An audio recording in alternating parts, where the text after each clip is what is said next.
Olá, paz e bem para o teu coração, para a tua vida e para o teu espírito. Tema de hoje, o cristão e a anistia.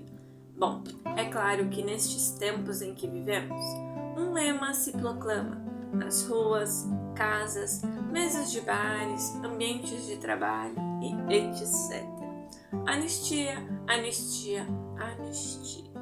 E ao mesmo tempo, existe uma pequena parcela chamada o lado do não, dizendo sem anistia. Há no meio dos que pedem anistia os que pedem simplesmente por pedir, mas sem o conhecimento de causa, para refutar os que gritam não. E já no meio dos que gritam não, tem aqueles que gritam por birra, ou por ignorância de causa, ou por conveniência direta ou indireta. E é aí que vemos nestes meios muitos que se arrogam cristãos. Como seria maravilhoso se estes mesmos que por ignorância diz sem anistia, sem anistia, sem anistia, pudesse parar para refletir e trazer a mesma cena, imagens, palavras do momento em que uma pecadora ou aquela que foi pega no erro, no exato momento em que ela ia ser apedrejada, Jesus olha para todos, enquanto todos aqueles que se achavam como autoridades e mais os que os seguiam, cada um como uma pedra para apedrejá-la, também olhavam para Jesus. E Jesus diz: quem não tem pecado, isto é, que já se julga santo, perfeito e donos da verdade e do bastão da justiça de Deus, atire a primeira pedra. Veja que interessante. Os primeiros a jogar fora as pedras foi os do eu, sei, sou, posso. Depois os que o seguiam, com toda ignorância e conveniência. Edson, você me faz recordar aqui de uma historinha que você já ilustrou várias vezes em várias outras reflexões. De um benzedor que foi denunciado como enganador. Com suas mandingas, ele enganava o povo com suas promessas de curas e etc. Mas não passava de um charlatão e teria sido condenado à morte pelos órgãos das leis competentes. Veja, diz que ele aceitou sua sentença, mas se lamentando, dizendo: se ao menos desse tempo de eu desenterrar o meu tesouro, que só eu sei aonde está. E ele dizia: se eu conseguisse um prazo, eu dividiria entre estes juízes e os outros este imenso tesouro. E nesse momento, uns juízes ouviram e cochicharam entre si: será que não é mais uma de suas tramas? E outro disse: não custa nada dar para ele um prazo, né? Dá para ele esse prazo.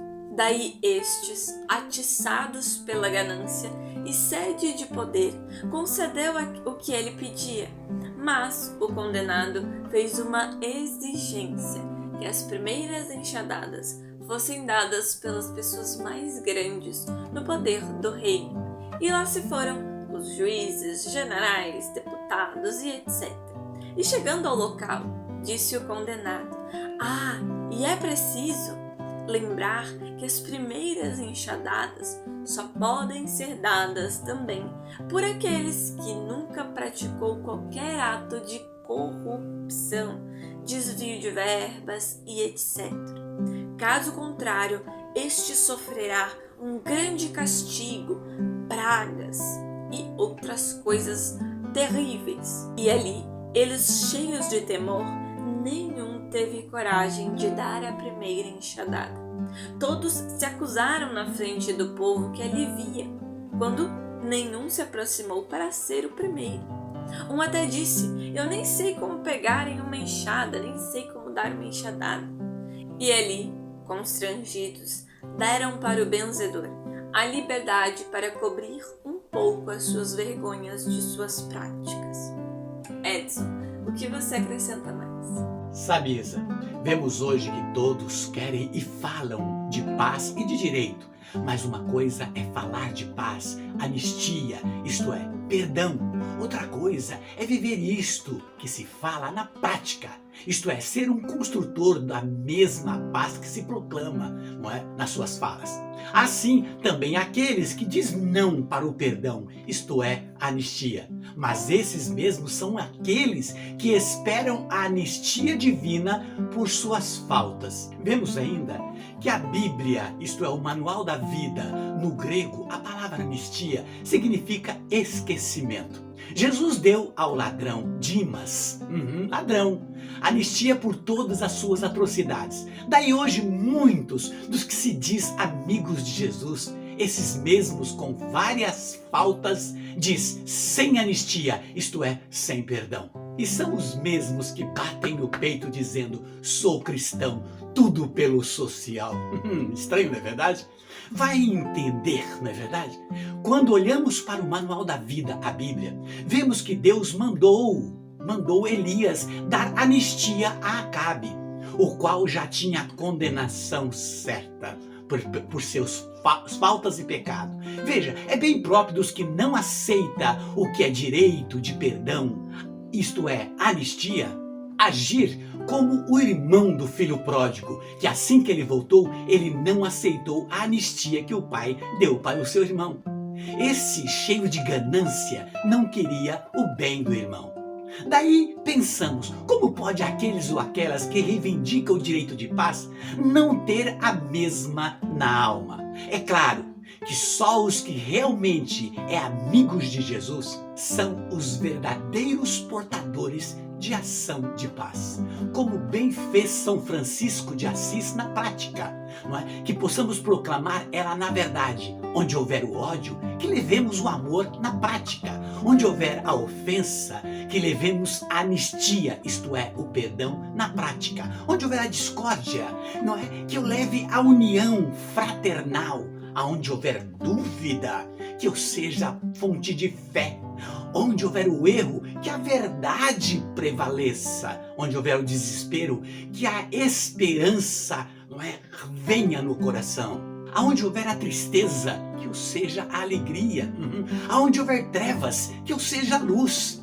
Que procuramos consolar antes de querer ser consolado, compreender para ser compreendido e amar para querer ser amado. Pois é dando que se recebe a anistia. E é morrendo que se vive para a vida eterna.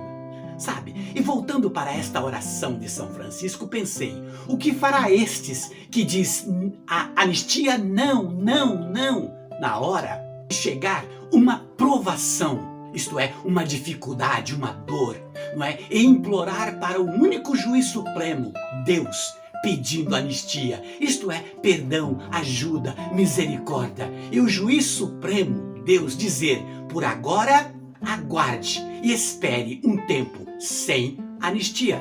Daí, podemos entender o porquê o profeta Isaías, não é? Lá no capítulo 59, versos 1 do Manual da Vida, a Bíblia diz que não é a mão de Deus que é incapaz de salvar, e nem seu ouvido surdo que não nos ouve, mas são as nossas faltas, crimes, falta de amor e de perdão, que colocam uma barreira entre nós e Deus.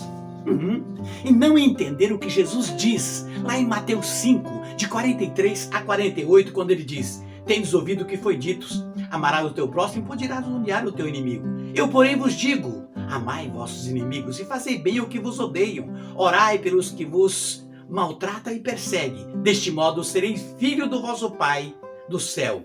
Pois ele faz nascer tanto o sol para os maus como para os bons, e faz chover sobre os justos e os injustos. Se amais somente aquele que vos ama, que recompensa terei? Não faz também assim os publicanos? Se cumprimenta somente aqueles que são seus irmãos, não é? O que fazeis de extraordinário? Não faz assim também os pagãos?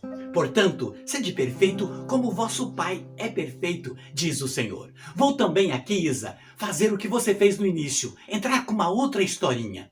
Em uma tarde, depois de uma dança dos índios, todos sentaram em volta do cacique, o chefe. Esse chefe começa a falar, fixando o olhar em um dos seus guerreiros. Ele diz, se aqui um de vocês brigou e não quer perdoar, mas sim se vingar, matar, faz assim, antes da sua ação, senta, enche o cachimbo e fuma até o fim.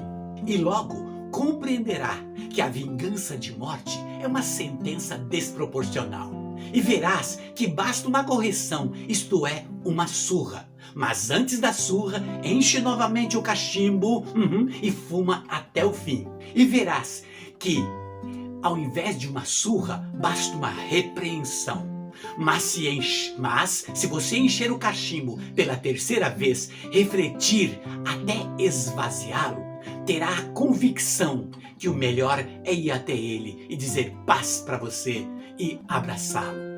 Que lindo, não é verdade? Daí, o que fica para todos nós nesta reflexão deste vídeo é que agimos mais com o ventre do que com o cérebro. O egoísmo tem se proliferado, o amor se esfriando nos corações, a mentira tomando lugar da verdade nos corações, os gritos tomando lugar do diálogo.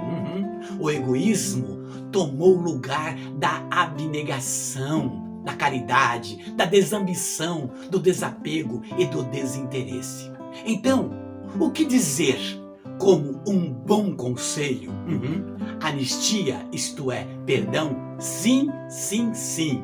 O juiz supremo tudo vê e tudo sabe. Não esqueça disso. Bons ouvidos. Diz o filósofo Blaise Pascal. Só se consulta os ouvidos quando falta o coração. Que o nosso coração não falte nessas verdades. Um beijo no teu coração e até o próximo.